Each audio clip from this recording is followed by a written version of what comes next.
Sports Radio Network. The Nimble with Numbers team presents Chalked Blocked with Bo Big Time McBrayer. I gotta know what a $5 shake tastes like. That's hot. That's hot. I want winners, folks. You don't know diddly. And his partner, Scott Stag Simpson. Do you know who I am? Trying to put Tiger Bomb on this jungle's nuts. That's cute. I remember when I had my first beer. I gotta catch a glimpse of these warlocks. Let's make a move. Let's make a move. Let's make a move. Hey, you guys. Welcome back to Chalk Blocked, the world's sexiest DFS show for now. This is a Nimble with Numbers production. Check out the YouTube page and smash the subscribe button. Might as well jingle that little bell thingy for alerts too. We're also brought to you live on the worldwide Sports Radio Network, now part of iRadio USA. I'm Bo McBrayer, joined as always by Nimble himself, Scott Simpson, Senor Stakos. Actually, that sounds more like a Greek yogurt brand than I thought it would be. Last week, Scott's net zero free trial he got from the centerfold of Better Homes and Garden magazine was expired. Give me an update on that Wi-Fi, Scott. Nobody cares. Jordan, the mathematician Vanek, is now on assignment trying to hunt down that goddamn stingray that took Stewart Irwin from us. We're approaching the start of the NFL regular season at what feels like the pace of Tom Brady's 40-yard dash. We are shifting gears to bring more DFS to join the sexiness. There are certain people we see all the time with us on top of the DraftKings leaderboards. These mercenaries are dormant most of the year, prepping their spreadsheets and value formulas. Sleeper cells, if you will. Our special guest tonight is an NFL DFS assassin. One of the most formidable opponents we've ever confronted. He's a DFS affiliate at Draft Dashboard and writes alongside me at goingfor2.com. We lured him here with the promise of lemon-flavored snow cones, but he's really here for us to perform experiments on his brain. Bundle up because we're all aboard. Hoot, hoot. The Yeti Express. Jared Good. What's good, Mr. Good? You know what, guys? I'm so happy to be here. And the best thing about this podcast is I get to finally meet Scott. I've known him, for about a year, and I get to hang out with you, Bo, which is, awesome. I'm starting to get to know you a little bit better. And then all of a sudden I look at the bio of this podcast. I'm like, I'm on the world's sexiest DFS podcast. I don't even know if I'm that good looking yet. You are now. You qualify. People are looking at me and looking at Bo, and then they're looking at you and they're going, yeah. Contrast. Yeah. Contrast. Yeah. You're doing great. I feel really good about you coming on. Thank you for reaching out. And we have talked on Twitter, but I've never got to see you. And so it's always cool to get to see somebody and meet somebody for the first time, like face to face. And doing podcasting is awesome. So welcome, Jared. So excited you're here. And Bo is not bullshitting you guys. This guy would be in our drafts last year, taking our capital, our hard-earned cash. Sometimes. And so, listen. Yeah. He was always there, though. He was always there. And I was always looking at his white, furry avatar to be like, who the heck is this Yeti guy? Because I'm sick of seeing him up here with us. Sometimes we'd get him, and sometimes he'd get us.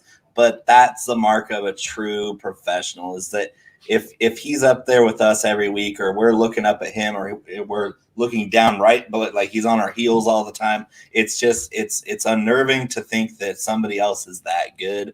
And so we're gonna perform a frontal lobotomy tonight. We're gonna figure out what makes this guy tick. Oh yeah, definitely. And what I'm excited about is that even though we don't have Jordan here right now, he's with us in spirit.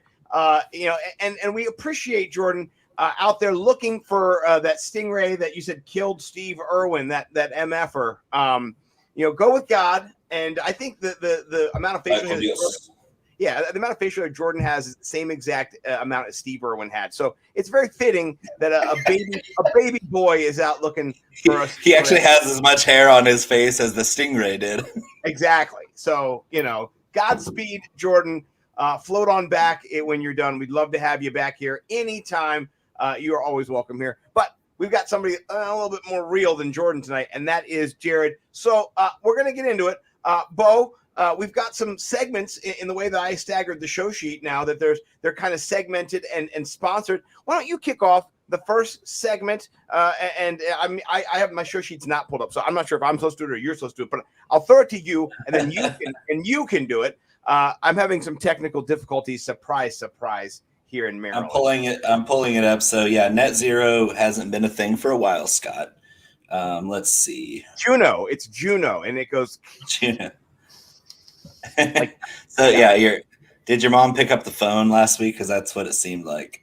Man, that was just so embarrassing last week. But then you saw what happened when it got right, and I could talk, and then Kududoodle was there, and it was money, and it was fine. So, all right, I got the show sheet. I got it. I got it. I got it too. I got it. Okay, all right. So we're gonna do a little get to know Jared, and this is sponsored by Underdog. Please. See, I told you were first. I know. I got it. I saw it. Please go to Underdog right now. If you make a deposit, a one-time deposit, put a little change in there, a little $10, something as simple as $10. Going to give you a free $25 that you can use to play Best Ball Mania 2, win yourself $1 million, or you could break it up and do 5 puppies. That's a little smaller tournament. The grand prize, I think, is $100K for that. Only $5 to enter. Please use promo code Nimble. Bo gets paid. I get paid. Mike gets paid. And we have, big parties with the money. If you draft with Scott, you will get paid too. Right, you'll be guaranteed to win if you're drafting with me. So, all right. So this segment is kind of the get to know Jared, and I will throw it to Bo for the first question. To Pitts or not to Pitts? That's the question. Are you a Kyle Pitts guy at his current ADP? Because everybody seems to love the kid, but not at his ADP, and that's the sticking point for most people. Are you a Kyle Pitts guy at his current ADP? So I feel like this is going to be a half-an-hour segment because I know how you guys think. But for me, I love Kyle Pitts at his ADP, and here's why. Because you're looking at Waller, Kelsey, and Kittle as the top 3 tight ends, which are all gone by about round 1.5 to 2. You're depending on what kind of draft you're in and what kind of league you're working with. Those guys are gone early.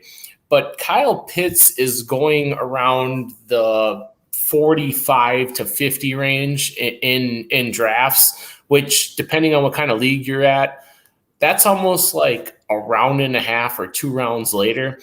I'm a huge Kyle Pitts guy, and here's my reasoning for it. I love the kid at Florida. All he does is catch touchdowns. He's huge. He's athletic. He's kind of small for a tight end is kind of my take on him. Like he's going to play a little slot too, I think, for the Falcons. But the big thing is Julio Jones is gone, and that's a lot of target shares that you guys are going to be missing out if you're an Atlanta guy. And there's a lot of people that believe that Calvin Ridley is going to get 15 targets a game. I'm just not one of them. So I'm buying in. One of the biggest things that I actually reached out to Twitter on today was would you draft Calvin Ridley ahead of DeAndre Hopkins? Because DeAndre Hopkins is going at ADP pick of two slots later than Calvin Ridley. So that kind of surprised me in a way, just because I'm a big Hopkins guy and I think he's super, super consistent. But there's going to be targets to be had in Atlanta, and they're either going to go to Ridley or they're going to go to Pitts. And I think that Pitts is going to pick up some extra targets even as a rookie. He's going to see more targets than the average rookie, and I think there's a lot to be had in that. Yeah, I agree completely. When I wrote my Kyle Pitts article, the folklore of the mythical beast Kyle Pitts that he is, we're looking at, even if they dial back the passing offense, I'm still looking at that defense being so atrocious that Matt Ryan's still going to back into that 600 pass territory over a 17-game season now that we have an extra game to get 35, 40 more passing attempts. And if you, let's say Ridley duplicates his target volume from last year with, I think, 135. So about 9 per game over a 17-game slate. If you give Calvin Ridley 9 targets a game and you give Gage his 100 targets, maybe even a little bit more, that leaves 125 targets if nobody else gets more work. if the running backs get no more work, if Hayden Hurst gets no more work. You have 125 targets for anybody. And they just drafted the guy 4th overall. 4th. They already knew they weren't going to pay Julio. They didn't know if they're going to trade him or not, but they definitely knew they weren't going to pay him. And there's a glaring need at the X receiver because I think Ridley's more cut out for the Z receiver position. He's more of a slight frame. Julio is a big receiver. He was also extremely fast and athletic and great at running routes and great hands. He did everything perfectly. He's one of the best receivers to ever play the game. I'm not putting Pitts in that territory, but he fills that X receiver role really well. And when you have Arthur Smith coming into town, it sheds light on what he likes to do as somebody who calls plays. And he likes to move his best playmaker or best playmakers around in the formation to give them isolation. And there's not a defender in the NFL that can match up with Kyle Pitts one-on-one. He's too big or too fast for every single defender he's going to face. They're going to have to account for him or Ridley, and they can't do both. And so as bad as I think that Mike Davis is as a running back, I don't think he's any good. I think they overpaid him. They threw a bunch of money at a guy who was a journeyman before he filled in for Christian McCaffrey last year. I think he's going to be in a committee before week 7. You're going to have a lot of passing attempts. You're going to have a lot of comebacks. You're going to have a lot of garbage time on a pretty bad Atlanta team. And it just takes volume. Give the guy 125 targets, and if he turns 65 to 70% of those targets into catches, which would be below his expected average because the guy catches everything. He didn't have any drops in college. Zero drops. Every target that he had that was on target was caught. And he scored a touchdown on 13% of his targets last year. That's insanity. So you're talking about a replacement for Julio Jones that might actually be better in the red zone at scoring touchdowns than Julio Jones ever was. And so my projections, I mean, you might have already seen this, but I have the highest projections for Kyle Pitts this year of anybody that I've seen. I have him for 85 catches, 1,200 yards, and 12 touchdowns. I think one of the most important things that you said there, Bo, is they're going to be down by a lot. And most of these games, they're going to be playing from behind. They're not going to be a good team. Like when you invest your draft capital into certain people, sometimes it's hard to be like, oh, yeah, I want to draft Odell Beckham on the Giants because they're going to be down all the time. But it's proven that, when you are down, you need to play catch-up. And how do you play catch-up? You throw the ball. And whether you're not throwing – either you're throwing to Ridley or you're throwing to Pitts, you're going to be down. You're going to be throwing. I expect – in the Scott Fish Bowl, I was really high on Matt Ryan, which is super quarterback predominant. And a lot of the quarterbacks went really fast. And I get why they did, but I was like, I got to a position where I'm like, okay, I can sleep on quarterback a little bit because I'm going to draft Matt Ryan, who's going to throw 40 times a game, and it's either going to work out or it's not. But the volume is going to be there. And to touch on that too, Arthur Smith last year with Jonnu Smith had 8 touchdowns. So that was with Jonnu Smith, 8 touchdowns. So that was with Jonnu Smith. Let me explain. Jonnu Smith is not the same as Kyle Pitts. I know that Jonnu Smith is a professional. He's done it for longer, but his body and his abilities are just not the same. They're not going to be the same. And so if you can get 8 touchdowns out of him, 12 touchdowns doesn't seem egregious. Yeah. But yeah, you're right on the money because Arthur Smith loves running 12 personnel, and he's got 2 tight ends now. He's got Hayden Hurst. Hayden Hurst was a first-round draft pick a couple years ago, and he's definitely a better blocker. He's more experienced. He has that whole inline tight end position that Jonnu ran last year. We saw Jonnu kind of tail off at the end of the year when Taylor Lewan got injured because they're like, okay, between you and Ferkser, who blocks better? And that was Jonnu. So Jonnu took the inline position, and Ferkser was in the slot 70% of his snaps. So guess what? Who's the better blocker between Hayden Hurst and Kyle Pitts? Of course it's Hayden Hurst. Who's going to be on the line when they run that 12 personnel 50% of their plays? Hayden Hurst. And guess who's going to be running the slot or out wide left against everybody's second best corner when Calvin Ridley's going to be matched up against the best guy, because you got to have a guy who can run with Calvin Ridley, and that's not easy either.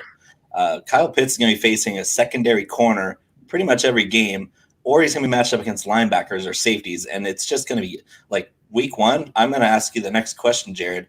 Week 1, Atlanta versus Philly. Don't answer this yet, but if you're thinking cash games or tournaments, what's your preference in format and why? And what have you had the most success with? And then parlay that into what's going to happen in week 1 between Atlanta and Philly. So I am more of a tournament player. Cash games, cash games I like. I love the good cash game. But I feel like a lot of the lineups out there, just because of different websites and how they run their projections, get copied. So then you're paying kind of the juice in a way on most of those things. But like, I would say I'm more of a tournament player just because I enjoy going for I enjoy going for it all. You know, like that's why we're all here. We're not here to win $1.80 or $9, you know, depending on what your cash game is, you know, like it's different for everybody, but I am a big tournament guy, you know, like let's go for it. Let's have fun this weekend and go for the big win. And the second question, I mean, if you're asking me if I'm going to play Kyle Pitts in tournaments or cash games, I'm going to have him everywhere in week 1. Yeah, he's just too cheap. You know, DraftKings dropped the ball on rookies, all rookies. I mean, Jalen Waddle's 3,500. You know, I was spent a lot of time in my day today looking on the computer just at salaries and projections and stuff, and I was like, what did they do with these rookies? You know, it's unbelievable how cheap they are. I'm not a huge Jalen Waddle guy, but like 3,500. I mean, dude needs to catch 5 balls for 60 yards, and he's there. You know, well, so I mean. You're exactly right. And I think I talked to Denny Carter today about it.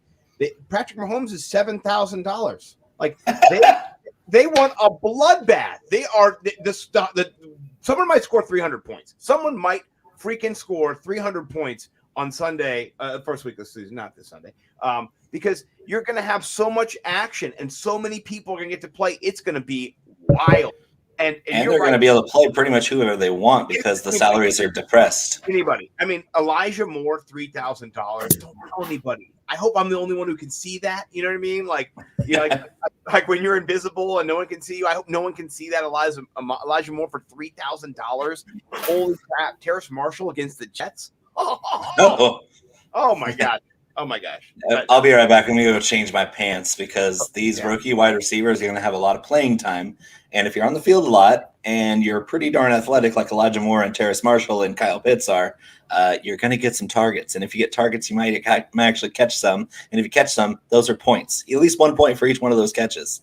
Yeah. And with how gifted these rookies are, their prices, I mean, I think if I look back, I'm pretty sure the same exact thing happened last year where week 1 was an absolute shit show because all the rookies were depressed in pricing and you had some surprising performances. Like you had rookies that were put right out there and they performed and their prices were never that low again for the rest of the season. Justin Jefferson comes to mind. No, you're exactly right. I did forget to ask a question as we jump around the show sheet. I'm going to go back to ask Jared a question. Jared, here's a question. How did you get started, by the way, in fantasy particularly, and then how did that transition into DFS? Or did you kind of just come right off, you know, you're born out of your mom's, you know, whatever, and then you're like, DFS, this is for me. Or whatever. Whatever, you know.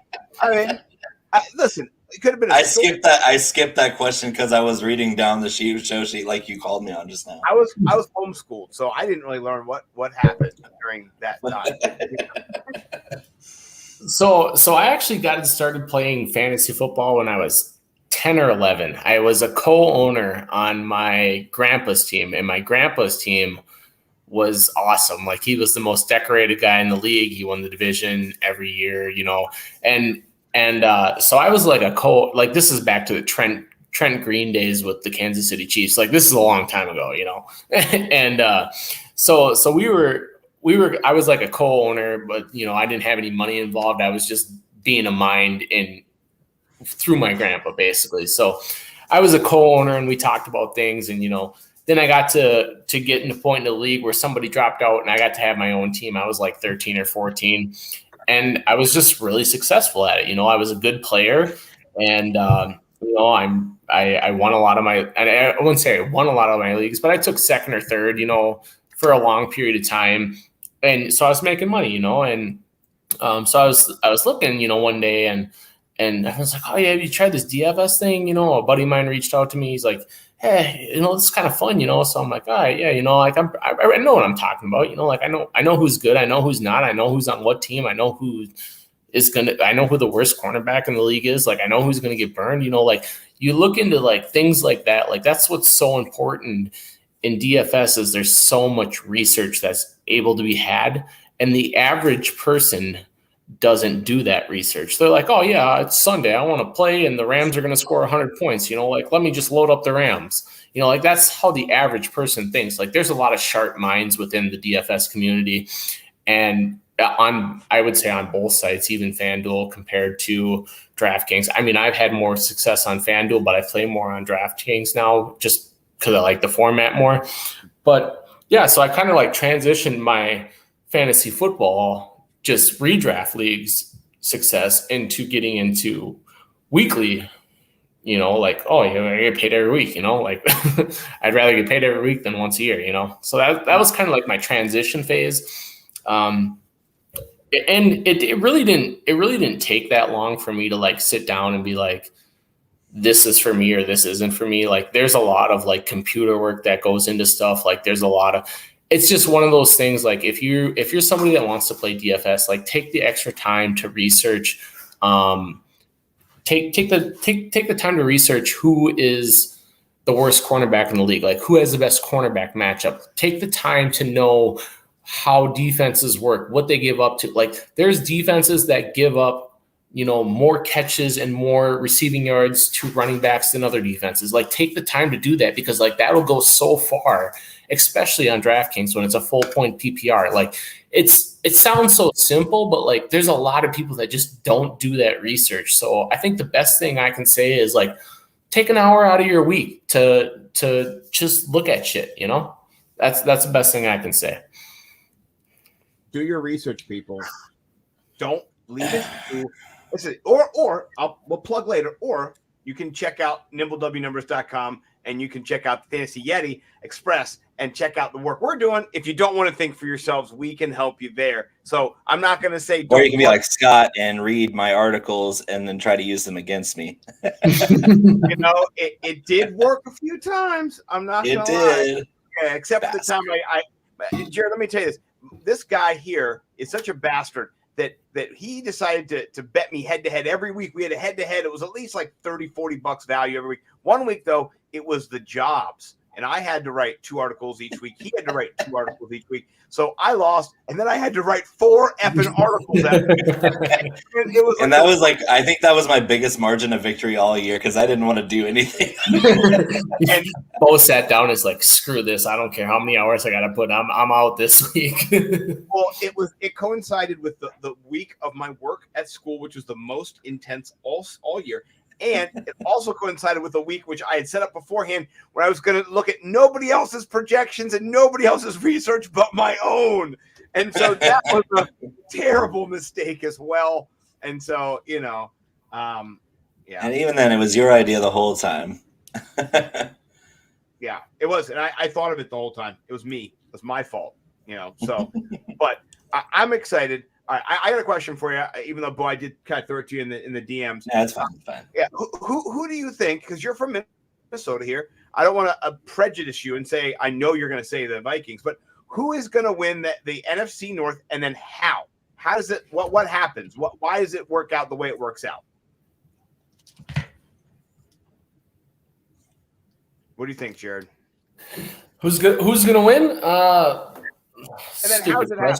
That's a stupid question. The Vikings are going to win. We're going to be 12-5 this year. Dalvin Cook is a top 3 running back. Justin Jefferson's a top 10 wide receiver.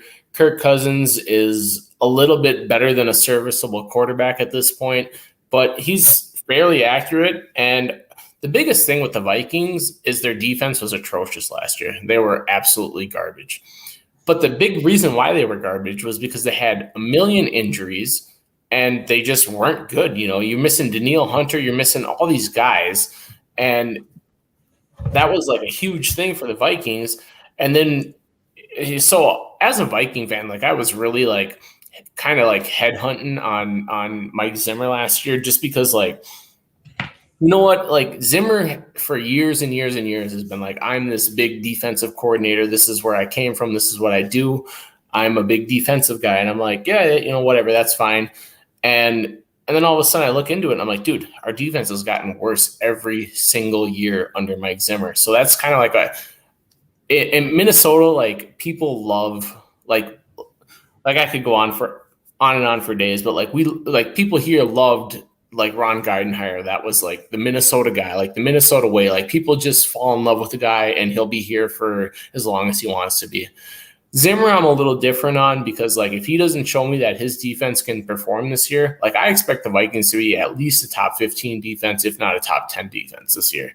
They got a lot better this offseason, but they got off-field issues too. You know, we just lost Gladney to we just cut him because he had off the field troubles. Yeah.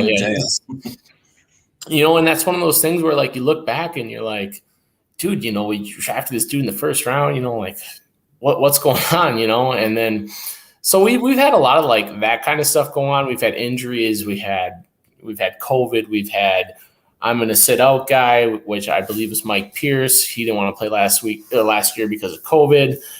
This defense should be phenomenally better. I wouldn't say that they're going to be like top 5 or anything, like some people are saying within the in the Minnesota community, which we're all crazy. So don't choke us on that. But I think we can absolutely be a top 15 defense, which I think would go a long way with our top 5 offense last year.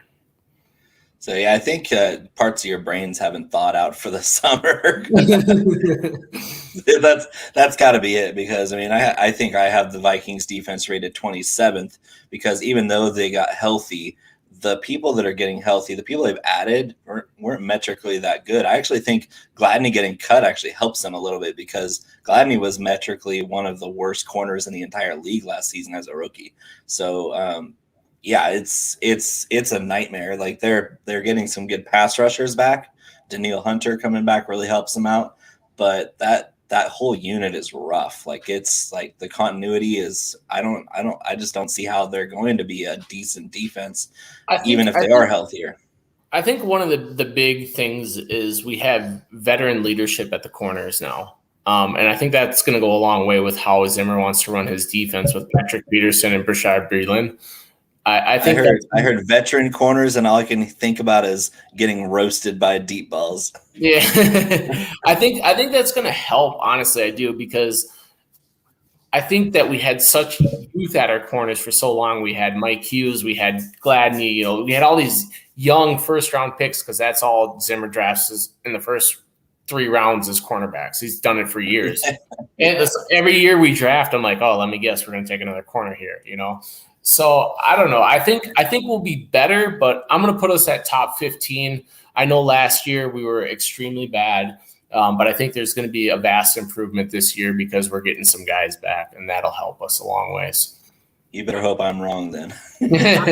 I'll be able to tell you if you are. Oh yeah.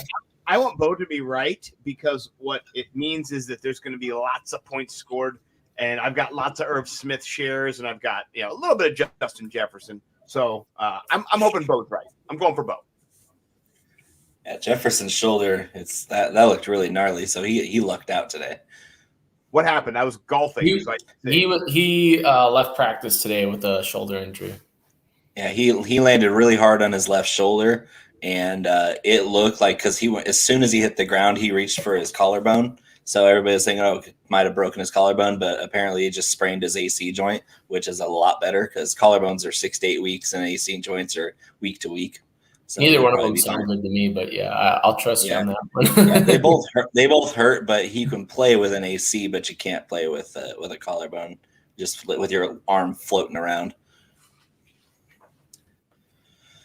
But yeah, I think the Packers have that division locked up. I mean, in my opinion, that's the most complete team in the NFC. In my opinion, they have the best offensive defensive combination.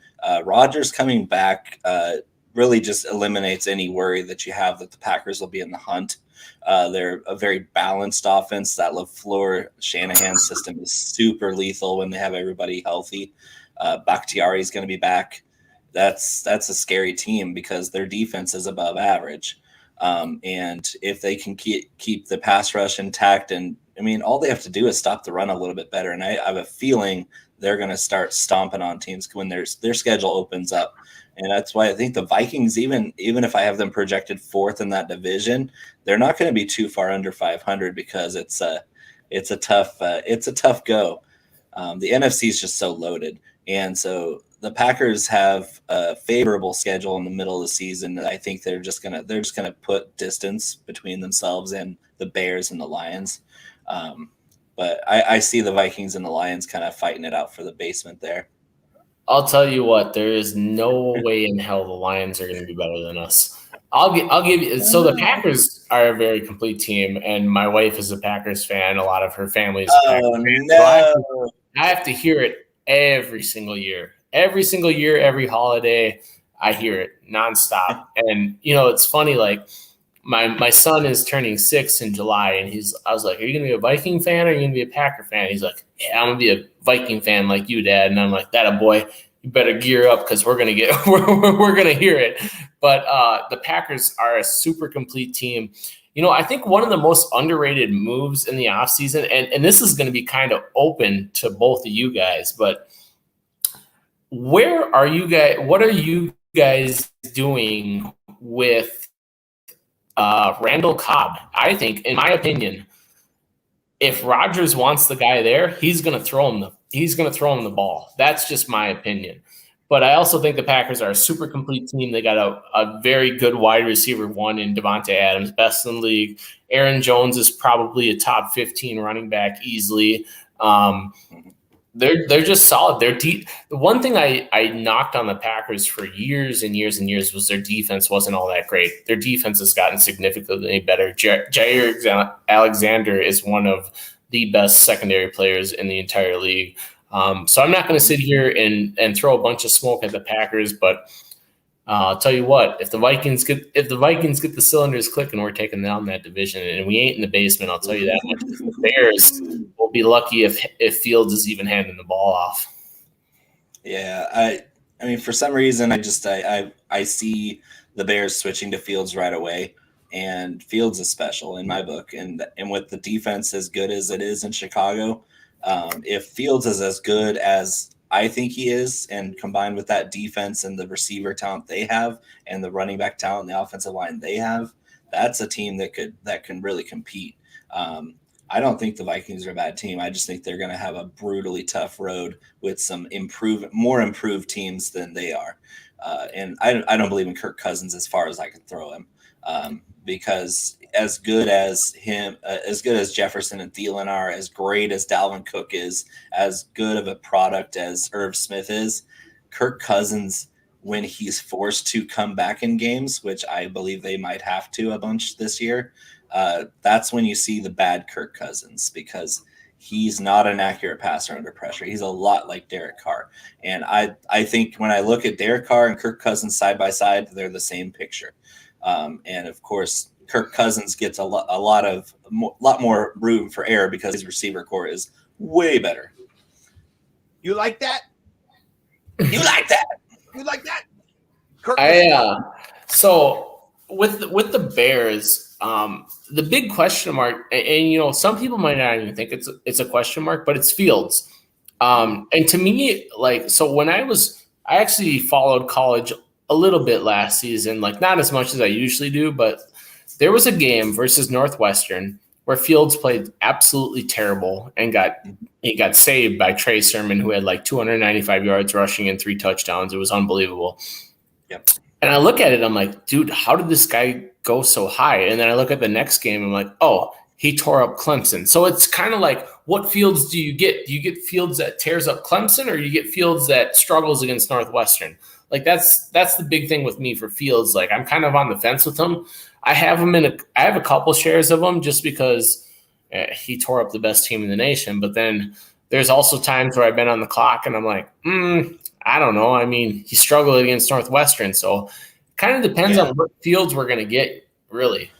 Yeah, I'm going to sound like a big apologist now. I mean, but in the Northwestern game, people don't know this, but Northwestern was the best secondary in the entire nation last year. Best pass defense, period. They were top 5 overall in the nation out of 200 schools in total defense. And them getting shredded by Sermon was actually a shocker. Like, it was more stunning to see them get diced up by Trey Sermon than it was for Fields to have some struggles where he had a couple picks. But he threw to none of his good, like, most of that team at that point was in the throes of COVID. Like, that was right in the middle where half of their total active roster was completely out. And then, of course, they get healthy just in time for the Clemson game, and he pretty much had diced them up first on the ground. He took that shot and broke his lower ribs on the right side, and he still went for 4 more touchdowns against the most complex defense in the nation. So not the best overall in metric wise, but Clemson, Will Venable's defense, they run a pro style defense. Like, that's why you see all these great defensive players come out of Clemson. They're right away, they're good to go for the NFL. And to see Fields not just beat them, but score 6 touchdowns on them with 2 broken ribs, there's nothing in the league that's going to be like that.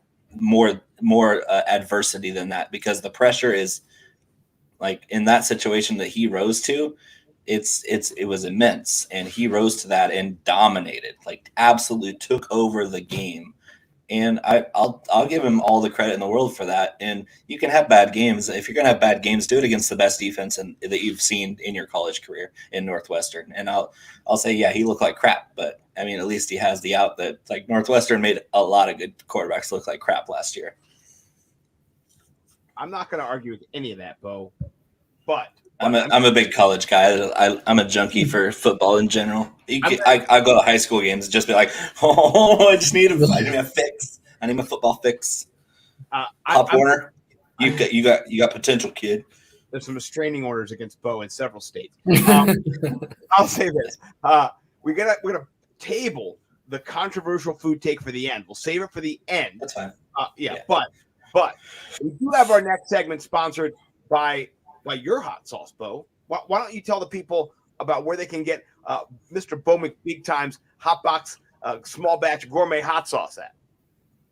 So this is the deep burn, a deep burn, so deep. But it's brought to you by Hotbox Gourmet Small Batch Hot Sauce. Here's your merch on Veridian Global. You can get T-shirts, hats. Yeah, go to Veridian Global, get all kinds of stuff, like our fancy Scott Fishbowl shirts here, all sorts of fantasy football apparel for players, teams, and, of course, my hot sauce brand, which has become a complete flavor brand at BigTimeFlavor.co. It's the official punch in the mouth of fantasy football, enjoyed by such characters you might have heard of, like Field Yates from ESPN, Matt Harmon from The Reception Perception, Scott Fish himself. They're all huge fans of the products that we get at BigTimeFlavor.co. It is my brainchild. It's what I like to do in the free time I really don't have. And so if you go to BigTimeFlavor.co right now or tomorrow, I mean, I'm a procrastinator too. So if you go whenever you go and you enter the promo code CHALK21, CHALK 21, you're going to get 10% off your entire order. And that's something that I'm extending to the people who consume the fantasy football stuff that we do, or the shenanigans that we pull every Friday night. BigTimeFlavor.co, promo code CHALK21. That'll get you 10% off your order. Go and try the Big Time Flavor Bundle, which has all 5 of the products on the site in a bundle for a lower price. So, with the deep burn, I need to know, Jared, who are the players that you're hotter on than the consensus? Number 1 for me is Courtland Sutton. And it might not be a popular answer in the room. Courtland Sutton, when he was healthy, was averaging around 9 targets per game with the Denver Broncos. He hasn't been healthy in a long time. Don't get me wrong. Like, this dude is definitely got to get healthy, and there's a lot more to it than that. Like, there's a lot of people that love the Jerry Judys of the world, and there's a lot of people that are like that.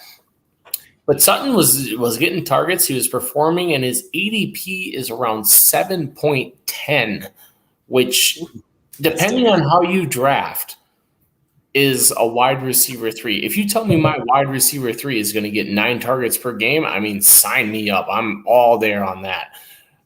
He's definitely my top guy that I am absolutely in on when it comes to guys that are undervalued. And I think a lot of that has to do with Judy, and Judy's a great player as well. I think that the Denver Broncos are not going to be playing from ahead a lot of times, but I also don't think they're going to be a super heavy pass offense either. So kind of take it with a grain of salt, but I'm really big on Sutton. The other guy I talked about earlier was Kyle Pitts. Kyle Pitts he's just undervalued. I mean, if you have Kelsey, I mean, I'm going to say this 10 times on this podcast. If you have Kelsey, we're here for it. You have full support behind you here. Kelsey Waller and Kittle are gone by 2.5. You're getting Pitts at 4.5 or even later. Like, you're getting tight end 4 plus a guy. He's going to play freaking tight end and wide receiver at the same time. He's going to be everywhere. I just don't see where those Julio Jones targets don't go. At least half of those don't go to him. Like, I just don't see it. So I think he's super undervalued. And another guy that I think is super undervalued, and this is, again, it's another health concern, and it's the same thing every year when we talk about this guy. It's James Conner. I believe Chase Edmonds was really only in on like 40% of the running back share for his entire career. It was something around that number. So that leaves me to think that James Conner is going to take 60% if he's healthy. He's probably going to get a lot of the goal line work. I mean, I don't know. I mean, he's going ADP like 120. I just think he's somebody that's undervalued. And then my absolute deepest sleeper is Jerick McKinnon. CEH gets hurt all the time. I mean, it's kind of been a track record for him. He's been hurt a lot. And if you get a guy in the best offense in the entire league, I mean, why wouldn't you take their running back? So, who also catches a lot of balls out of the backfield and has Minnesota ties. So why wouldn't you? But I think that's the last time he played as well. He's got some health concerns too. He does. But I think Jerick McKinnon, I think his ADP is around like 215 or something, super late, super deep stuff. But he's free. He's definitely somebody worth taking a flyer on if he's in the best offense in football. That's what I'll say. I like it.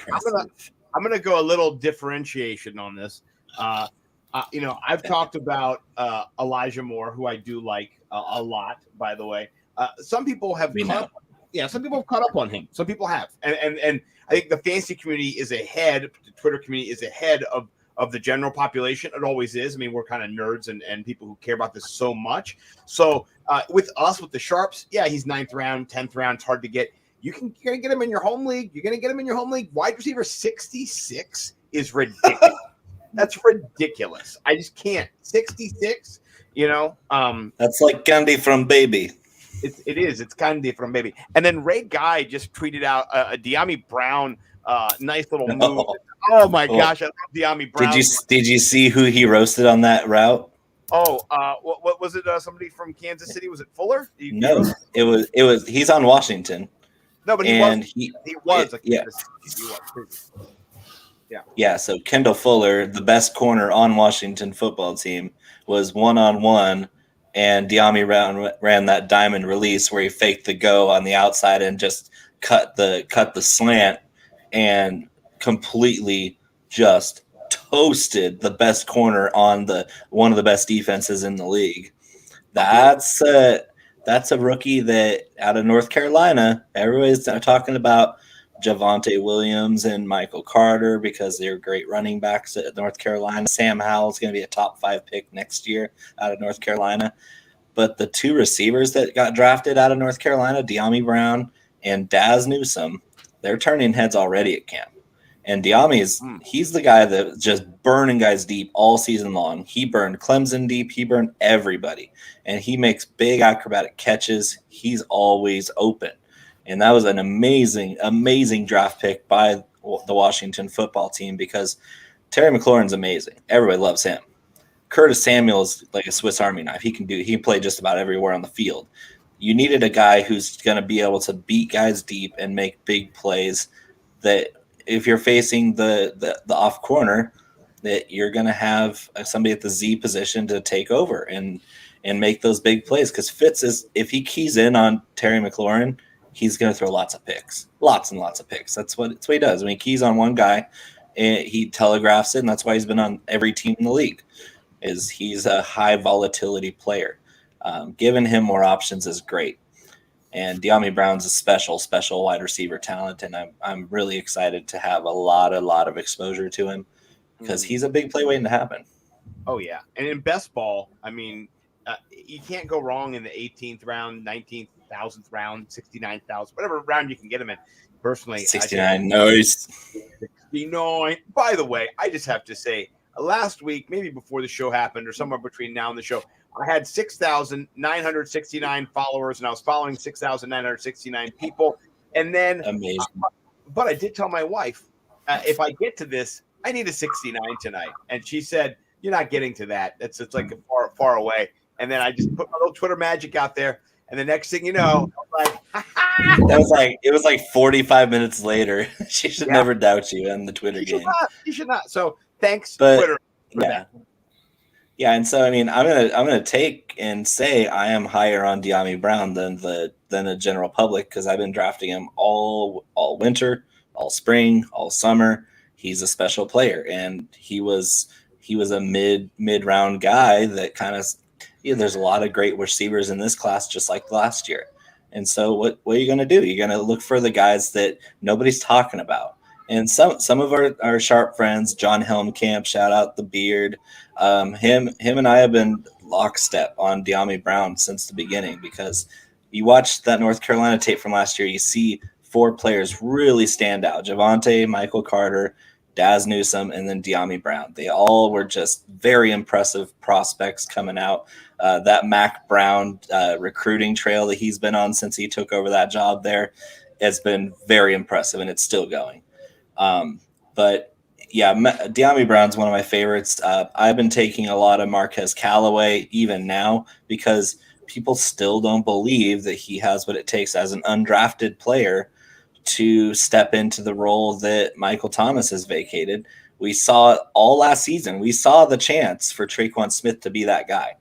All season long, Michael Thomas was either hurt or pretending to be hurt or going and causing fights because somebody called him what he was, which is slant boy. Like call him what he is, and he gets mad and socks a guy for saying it. It's like, okay, you're the best slant route runner we've ever seen. Punch me. Yeah, get suspended right as you're coming back healthy, and then get hurt while you're suspended. Yeah, he doesn't want to play for the team. And all those vacated targets were kind of spread evenly because Traquan Smith isn't the alpha guy that they want him to be. And Marquez Callaway might not be that guy, but he works harder. He simply comes to work, lunch pail type player, undrafted, everything in the world to prove. And so I got him way up for underdog. So I was getting him at 205, 211 at the very last pick, and I'm still getting him in the 16th or 17th round on underdog. So it's not like I'm having to spend up for a guy who could very well take over a very meaningful role in an offense that features the X receiver primarily and over and over and over again. I'll say this about Marquez Callaway. I was looking on, I'll say, said website that I am subscribed to. Marquez Callaway is wide receiver number 2 in terms of fantasy points per dollar for week 1. Sign me up. Number 2. Sign me up. Number 2. Number 2. Because I bet you he's, what is he, 3,100, 3,300, something down there? I haven't looked at his salary, but he's got to be under 34 at least. Absolutely. Yeah. And so, yeah, what does he need? 9 points to pay off? Okay. Just twist my arm as far as you want because I'm going to take that guy. And this is what I mean when I say like take your time to do the research. Like it seems so difficult to like fully take down a GPP or win 50K or a million. You know, like it takes like there's people that like okay, there's going to be one guy that plays the third string running back on New England that has 5 catches and 100 yards and a touchdown. Nobody's going to do that except for some random ass dude. But like when it comes down to it, like if you do the research, like you will win money if you take the time. Like I always say, take an hour out of your week, sit down, look at it, look at projections, look at who's being undervalued, overvalued. There's free articles all throughout the industry. Like if you want to go to shameless plug goingfor2.com, all of our articles are free. Yeah, that's my shameless plug, you know. I got to do it. But, you know, like we do all this stuff and there's people all around the country that write about things like this, like who's the dynasty guy that's being undervalued. Like you can find this stuff for absolutely free. And I just take the time out of your week if you're going to sit down and play DFS to do a little bit of research. There's my guy, Fantasy G. He says he's got Scott's guy. Yeah. I love it. So Scott, I think we should skip right to the DFS stuff because the cold players I'm not really interested in. Redraft I'm really also not interested. Let's get the DFS guy to talk DFS. So that's you, Scott. I know I'm glitching right now a little bit, unfortunately. Why don't you jump in, Bo? I'm not glitching. So our DFS talk is brought to you by Run the Sims. And so if you don't know what Run the Sims is, it's this website that is on fire. Like it's the most information you could find at the drop of a hat. Like you snap your fingers and you got thousands of simulations to give you probabilities of certain things happening. If you're playing DFS, they give you props for that. They'll run simulations, thousands of them every 30 seconds, I think it is. You're getting so much information at your fingertips like that. And so we're going to be using their tools all season to gather data, to interpret data, to figure out how likely is it that the guy we like or the guy we don't like proves us wrong or proves us right. We're going to be taking that data. If you go to Run the Sims, I think now until a couple more days, it's free. And then they're going to throw up a paywall, and it's still going to be worth it because it's got so much at your fingertips. It's not just DFS. It's prop bets. It's betting in general. It's your season long rankings. Everything is right there. It's really well put together. The website is spectacular. I love the format. But Scott, can you give us the website, the link? It's runthesims.com/nimble. It is, yes. /nimble. Yes. Okay. Yeah, go and check it out. Figure out what you like, what you want to subscribe to, because once that paywall goes up, I think you want to know that where your money is going, and it's going to be great because it's really going to help you win a lot of money this year.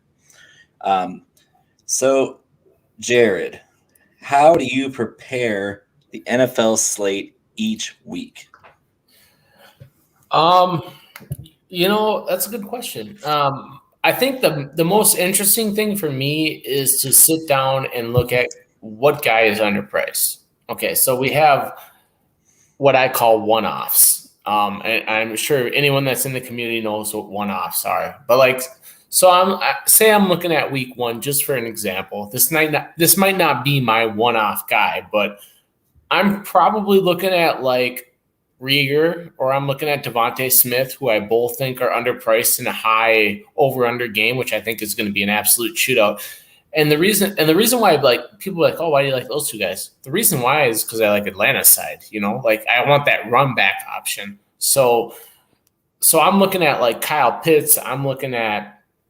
I think Matt Ryan's kind of overpriced. So I think you're going to see you're going to see Pitts have a ton of ownership, but I don't think you're going to see Ryan have a ton. So like in GPPs, it might make sense. But when I sit down and like fill out a roster, and this is super different in the past like 3 or 4 years, like I used to punt tight end. I never punt tight end anymore. Like I am the guy that's going to pay up for the top 4 almost every single week. And if you're playing against me in any one of our tournaments, I will own one of the top 4 tight ends. Like that's just how I build lineups now. I think the tight end position is super different now than it's ever been before in the entire NFL. So I usually start with which tight end do I like? What kind of matchup does he have? What kind of linebacker, cornerback matchups is he going to have? I usually start with tight end, which is kind of bizarre because like most people are like, oh, I'm gonna sit down, I'm gonna play Christian McCaffrey, I'm gonna play Dalvin Cook, and then I'm gonna fill out the rest of my roster. Like it kind of depends. Like what position do you think is undervalued? So I think personally, wide receiver 2 and 3 are undervalued, and I think tight end is undervalued when you're talking about paying up. Like those are the positions that I think get undervalued. I think what can win you a GPP is the most bizarre thing in the world, but it's defense. And I seem to never get them right. Honest to God, like I'll be like, oh yeah, the 49ers are playing the Jets. They're going to score at least 8 and they score like 6. I'm like, what? Why did I do that? Scott knows all about that. Scott knows all about that. Yeah. So when I look at defenses, like I cannot figure out defense for the life of me. And it's one of the things that like holds me back from being like a lot better. But I usually start with tight end, whichever tight end I like, whichever game flow I like. Game flow is a real thing. If you don't know about game flow or game script, you got to kind of look into that too. Like I said, there's a ton of information about all this stuff. I mean, like the prototypical thing is to like look at Dak Prescott in the first 3 weeks of last year. You knew they weren't going to be good on defense. You knew they weren't going to stop anybody. You knew that Dak and the offense was going to be good. But at the end of the day, that just means a lot of points. So like you can play a guy like Ben Schultz, who nobody else is really even think of. So it kind of like goes a long way to like look into things like that. Like I can't stress that enough. Like sitting down and being like, what would have to happen for my team to have success? That's kind of how I think about it. Very good point. And in week 1, there's a lot of people that like the Bengals, even against my own Vikings. And you know what? I sit there and I look at it and I'm like, yeah, Burrow's kind of underpriced. The receivers are kind of underpriced. Joe Mixon is extremely underpriced. Underpriced. Joe Mixon is the best running back value on that board. I sit there and I look at it and I'm like, yeah, I get it. I don't expect the Vikings to hold them to less than 17 points, but I also don't expect the Vikings to score less than 24 points. I think it's going to be a good game. I think there's going to be the right game flow for a DFS game. And so I think that's the biggest thing is like, if you're stacking, San Francisco versus the Rams, like what has to happen for your things to pay out? Like, I just don't think there's a game flow in that type of scenario. The defenses are too good, like you have to look into more things than like, okay, the game is going to be like, you can't just sit there and look at like over unders, although it does help to like look there and be like, okay, this game's low over under, I'm going to avoid it. But like what has to happen for it to get there? I think that's the biggest thing when I'm building my lineups is, okay, we'll take another example, in division example. Let's take the Carolina Panthers versus, we'll say the San Francisco, or not San Francisco, we'll say the Saints.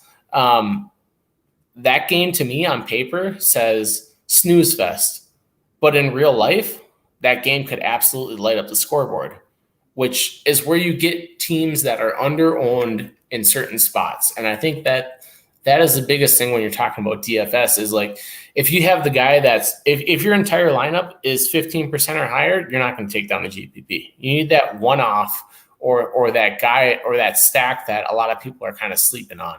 So you have to kind of like look deeper into things. I agree. You have to get super creative, like starting 2 tight ends. And Bo knows all about that because that's what happened last year. I got the Tyler Higbee 3 touchdowns in week 2. And so you got to have that. If you don't have someone, and Jordan Reed 2 touchdowns the same week.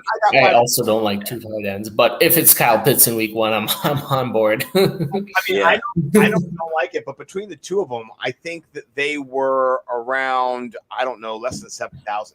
So for me, it was a I think Higbee was 33 and Jordan Reed was 26. But maybe less than 6.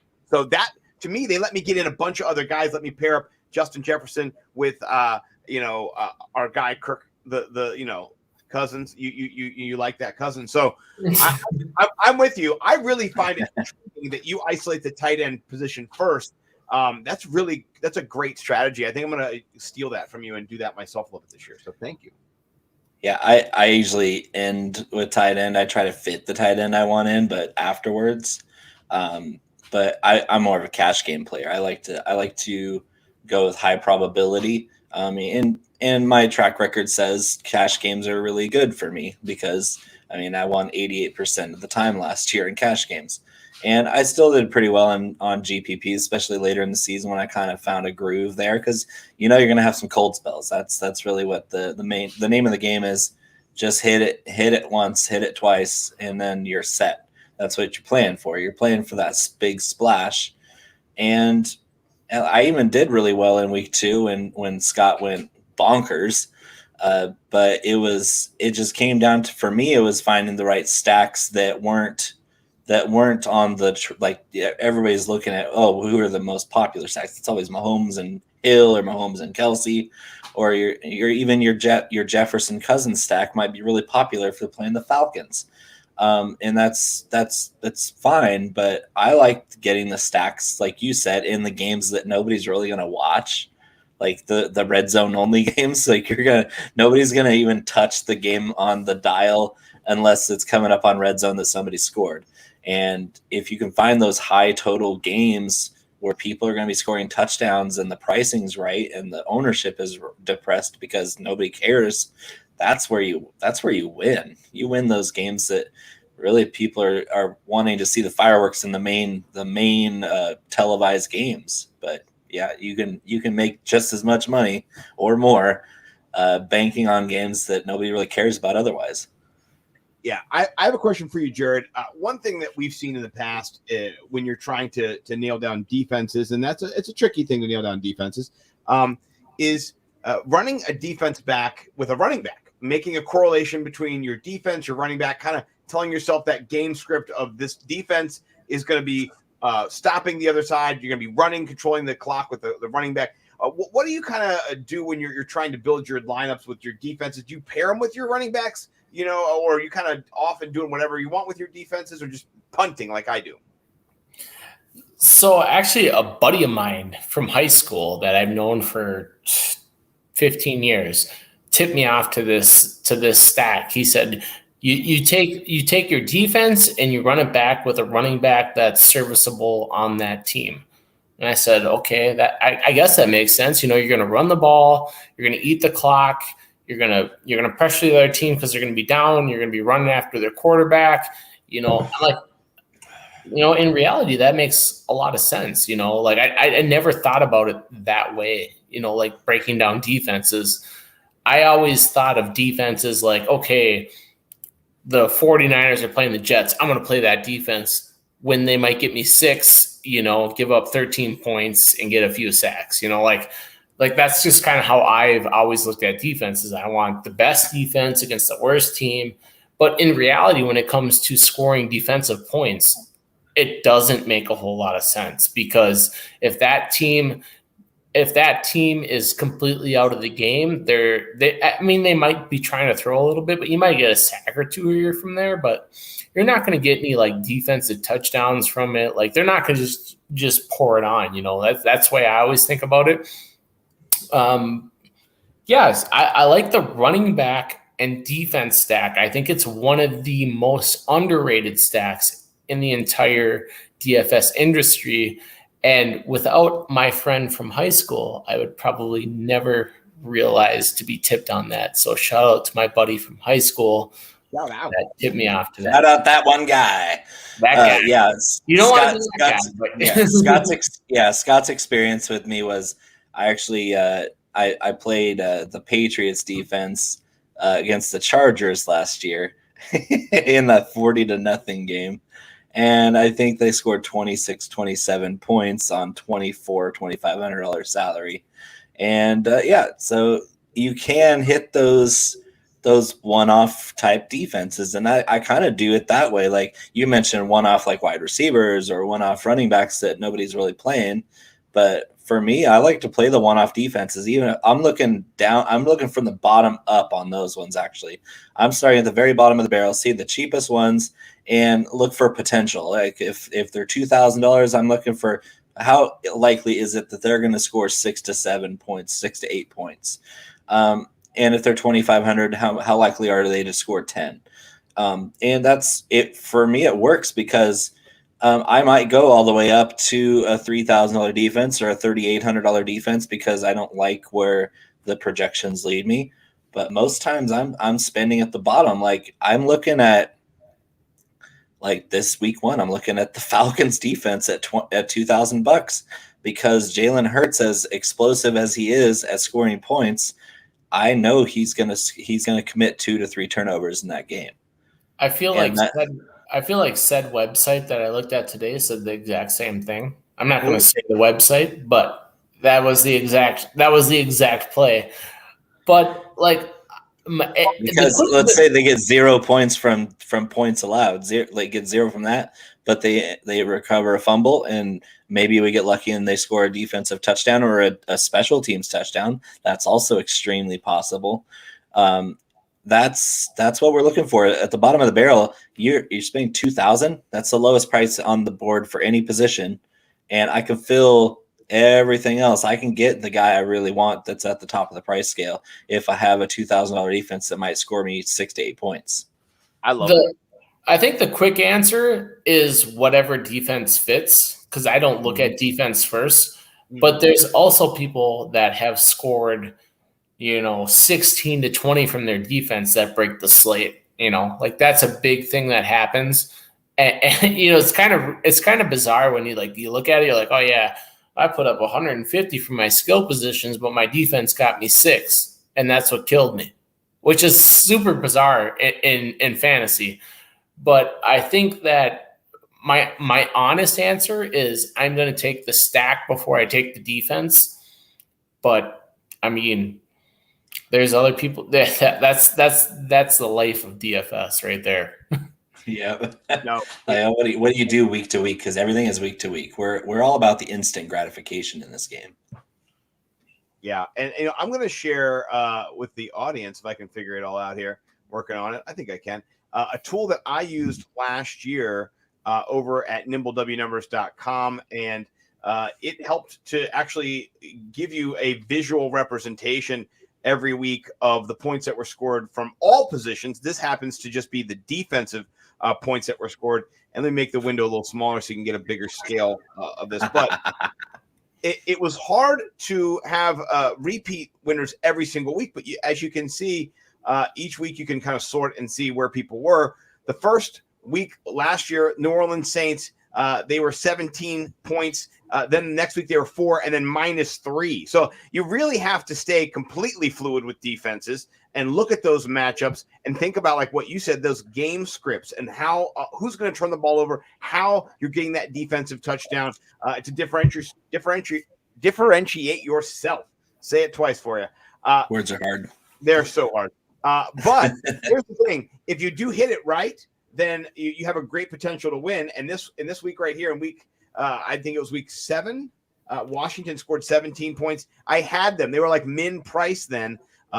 Those are the weeks that you want to try to get on this board. And guessing who's going to turn green each week is tricky because you can see the dark represents each week where it's at, and it jumps around every single week. So random.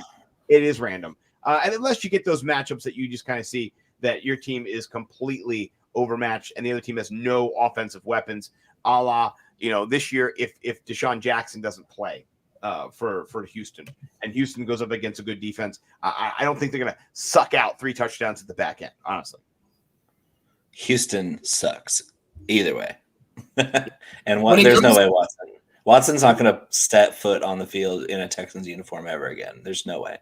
And I know this sounds like a broken record. When it comes to defense, I kind of touted this show earlier in our podcast tonight. The Armchair Show that they do a DFS show on Friday right before us. Tim, for whatever reason, seems to nail the defense. So I always say play Tim's defense. I don't care who Tim says. I just lock it in. That's just one of my guys that seems to just nail defense. And I look at it as yeah, that's the one position I can ever nail. So whatever Tim says, that's who I go with. I'd like to meet Tim. I need to meet Tim. Tim's the shit. I need some Tim. No, I like it. Well, you need a lot of Tims to beat I me. need a lot of you need a Tim at every position. All right. Let's we're a little bit over. That's fine though. Thank you for jumping in and asking and answering and being all over the place. All these DFS hot takes, which I love. We're going to get back to the controversial food take, and this is Bo's department. So I'm just going to tell you my controversial food take off the break. Sour cream is gross. That's my controversial food take. I don't like white sour cream. I like white cream. I like whipped cream. I like ice cream. I don't like when you take something that I like is sweet and creamy and make it sour. It just ruins it for me. Sorry. Go have some, sour something else if you want sour. Don't sour my cream. That's me. What about you, though? Do you have any controversial food takes that are going to get you banned from ever coming back on the show? And yes, we're absolutely going to judge you. I already made it.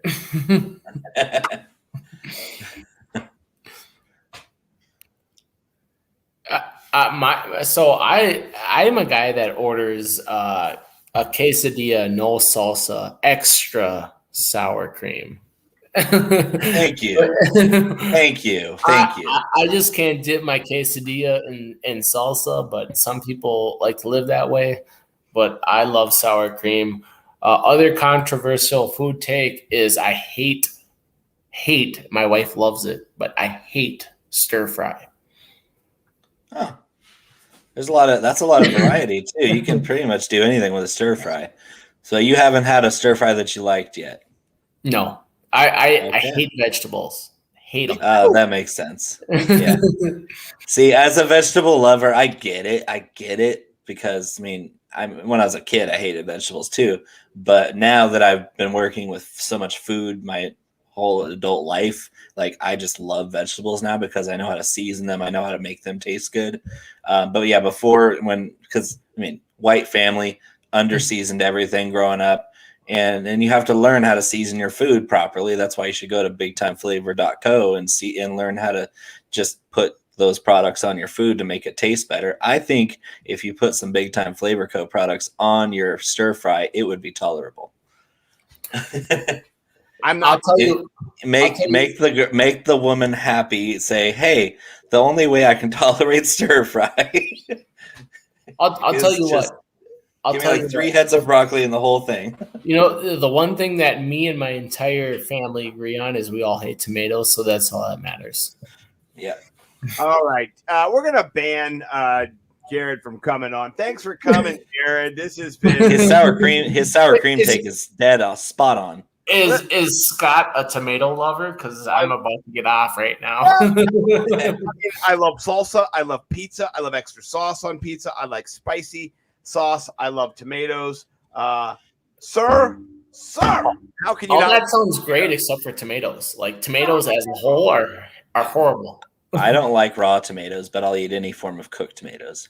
Yeah, you give me tomato soup, I'll eat it. Give me pizza sauce, I love it. All that. He doesn't like raw tomatoes, and that's perfectly normal because that's gross too. Exactly. Bo gets me. This is ridiculous. And here we are, about to pump your Twitter and get people to go follow you. He doesn't like sour creamy things, but he loves slimy things that are full of seeds and slime. Get out of here, Bo.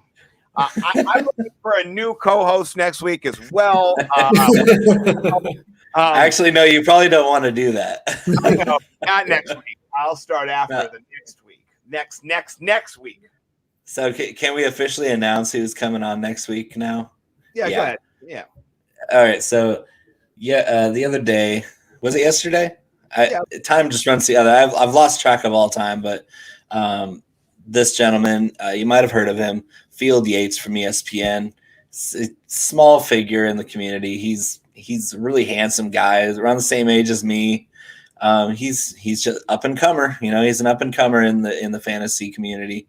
But he's going to be on Chalk Block next week, a week from tonight, and it's a special episode of Chalk Block next week because we're going to be broadcasting live poolside at my house. Scott and I are going to be poolside at my house together for the Nimble Summit, and we're going to have. I'm guessing Field isn't going to come out to California for us, but even if he's staying in Connecticut next to the ESPN headquarters, we'll take it either way. But yeah, Field Yates from ESPN's coming on. It's going to be amazing. But we're completely blown away because he called me a legend 2 days ago. Legend. Yeah, and so I can't even fit. I have to turn sideways to go through doorways now because my head has swollen to an unbelievable size. My ego is out of control. I've already I got this before we go. I have to show you this video. It's 2 seconds long. I sent it to Scott earlier today, but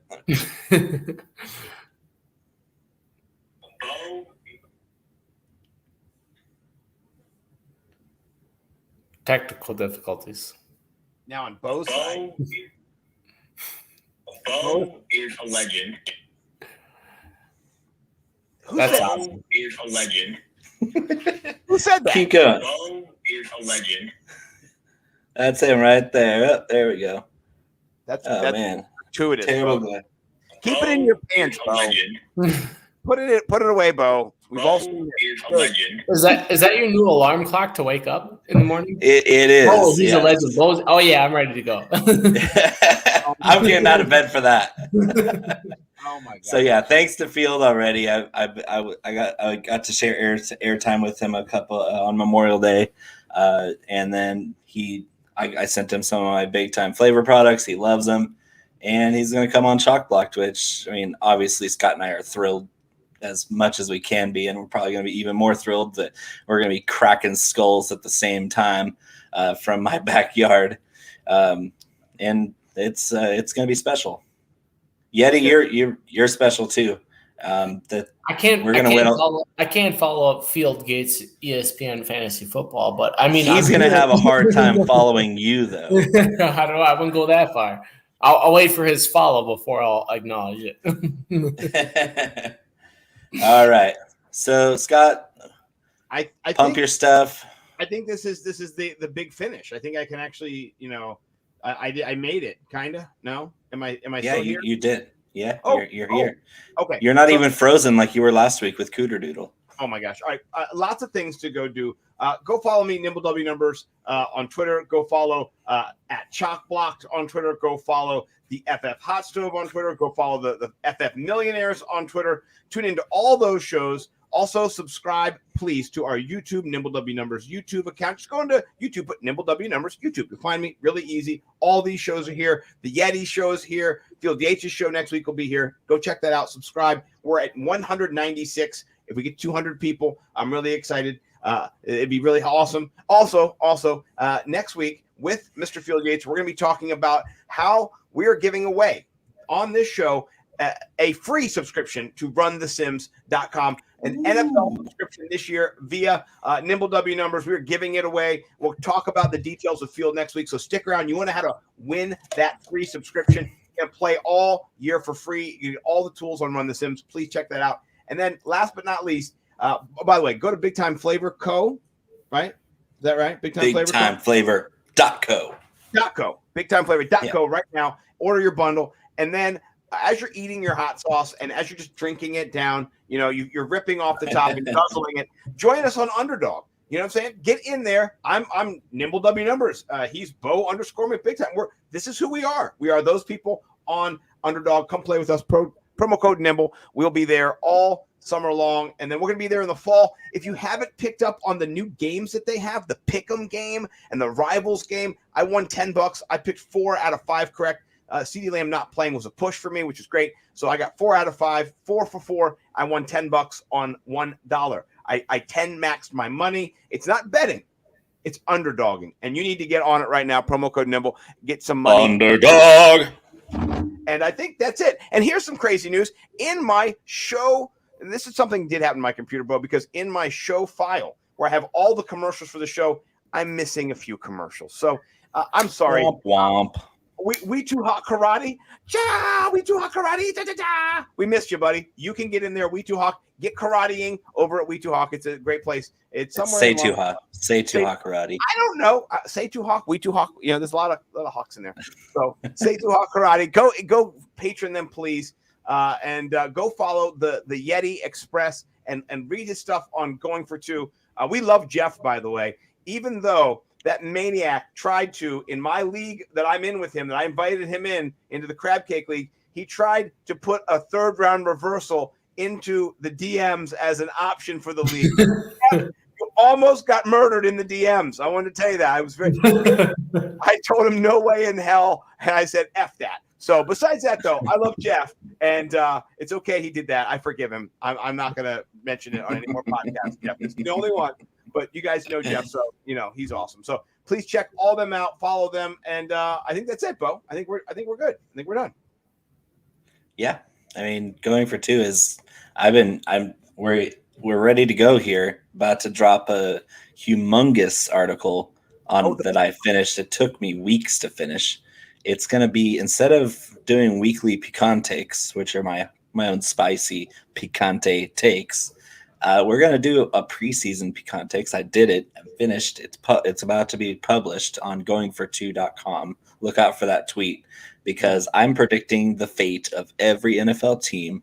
I'm predicting the playoff matchups. I'm predicting the NFL honors at the end of the year. It's a massive article, and it's about to hit your airwaves. And so check it out. I definitely want feedback on it. I don't care if you hate it. I don't care if I'm blowing your team out of the water to smithereens. But I did a lot of research. I built this thing. It literally took me 3 weeks to write this sucker. I want all the feedback. I want all the smoke, good or bad. I don't care. I really don't care. I want to hear all the anger. I want to let it flow to me. Like, tell me how wrong I am, and then come and see me after the season, and we'll hash it out. We'll settle up scores. Yeah, I'll tell you this, Bo. Before we get off, if you got my Vikings at 4, I'm gonna fly out and kick your ass because we are not going to be at 4. I'll tell you that much right now. How big a boy are you? I will say this: the Going for Two community is phenomenal. I kind of just like stumbled into this whole like fantasy football community, and I absolutely loved it. And Scott was a guy that I kind of like admired in a way because like. He's reached out to me. I reached out to him, and it was so cool to just like hang out for an hour with him. So I was so happy to be here. And if you guys ever need a guest podcast guy, hit me up. I'm always here, guys. Thank you very much. I love it, and we're gonna make it so that you have to come play with us this year in DraftKings every week in our weekly league that we're gonna do, the Nimble League. We're just gonna do 20 people, 50 people, whatever it is each week. We're gonna get in there. $10, $5. We're gonna go for the glory, and so we definitely need you in there every week, mixing it up with us. That's what we want. We want community. So this is how it works. You play DFS against us. You play fantasy football against us. You come on our show. You talk mad shit. We talk shit back, and then we settle up on the DFS scores again. It's a great cycle to be in. DFS, shit talk, DFS. Me and Bo are not locked into that at all because I can't talk any shit. I can't talk any shit because he's beat me down so much. I'm just gonna have to cry myself to sleep with the money I won last year to make myself feel better. So one of these weeks, I'm gonna ask who's writing 4 articles. That's all I know. Oh man, and the name of my article I wrote for my own site was something like "Eating White Dog Shit" was the name of the article. Check that one out. That was the one thing I told him that I wanted the title of my article to be for him to write. is him eating white dog shit like in Step Brothers. Yeah, so I did. I capitulated on So, that. he titled it. He posted the picture of him eating white dog shit on Step Brothers and titled it exactly what I told him to. And yeah, it didn't taste very good, did it, Scott? No, but I'm coming back this year, and I think that was the week I scored like 220 on him in a head-to-head, so he wasn't very happy with it. I'm holding all this against you, Bo. In a I think that was the Tyreek Hill week, I believe. Against I'm not sure. Yeah, against the Chiefs. Yeah, against the Bucks in week 7.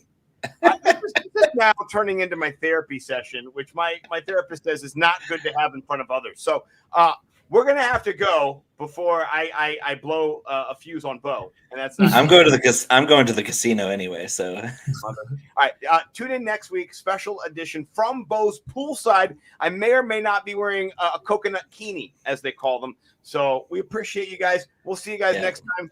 We are on the Worldwide Sports Radio Network, and I think I'm going to nail the exit, Bo. Let's see if I can do it.